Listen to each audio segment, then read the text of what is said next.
టాలీవుడ్ అందరూ మనం ముద్దుగా బేబమ్మ అని పిలుచుకుంటాం కృతి శెట్టి గారిని. ఆవిడకైతే ఒక భయానకరమైన ఎక్స్పీరియన్స్ ఎదురైందంట. హోటల్లో దయ్యం లైట్లు వేయగానే మాయమని ఆవిడ చెప్పారు.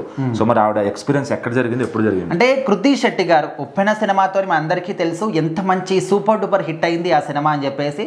సో ఆ తర్వాత కృతి శెట్టి గారికి మంచి పేరు అనేది వచ్చింది. మా తర్వాత మంచి మంచి ఆఫర్లు కూడా వచ్చాయి.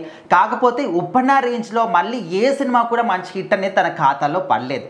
సో ఇప్పుడు ఏంటంటే ఓన్లీ మన తెలుగు సినిమాలు ఇట్లానే కాకుండా తమిళ్లో కూడా సినిమాలు చేస్తూ ఉన్నారు. వావా తీర్ అనే ఒక సినిమాలు చేస్తున్నప్పుడు ఆ సినిమా షూటింగ్ ప్రారంభానికి ముందు రోజు హోటల్ రూమ్లో ఉన్నప్పుడు తనకి ఒక భయానకమైనటువంటి ఎక్స్పీరియన్స్ కూడా కలిగింది అని చెప్పేసి తన ఎక్స్పీరియన్స్ని షేర్ చేసుకున్నారు.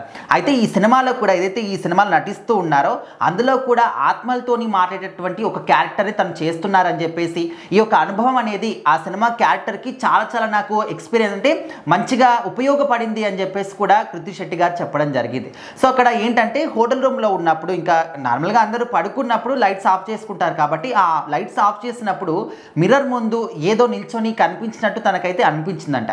సో వెంటనే లేచి లైట్ ఆన్ చేసినప్పుడు ఇంకా అది కూడా మాయమైపోయింది. సో ఈ యొక్క ఎక్స్పీరియన్స్ని తను చాలా అంటే క్రీపీగా షేర్ చేసుకోవడం జరిగింది. ఇలాంటివి మనం చూస్తూ ఉంటాం రియల్ లైఫ్లో కూడా. చాలామంది ఏదైనా అర్ధరాత్రి పూట కానీ ఒంటరిగా రోడ్లపైన వెళ్తున్నప్పుడు వాళ్ళకి కనిపించినటువంటి సందర్భాలు, లేకపోతే శ్మశాన వాటికలు ఉన్నటువంటి ఆ సందర్భాల్లో కనిపించడాలు.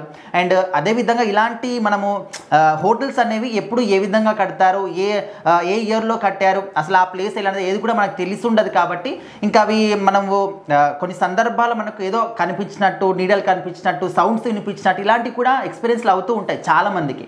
కాకపోతే ఇంకా ఇవి చాలా రేర్గా కనిపిస్తూ ఉంటాయి అన్నమాట. ఇంకా ఈ జనరేషన్లో అంటే ఇంకా మొత్తానికి కనిపించట్లేదు, కనుమరుగా అయిపోయాయి అని చెప్పేసి కూడా చెప్పుకోవచ్చు.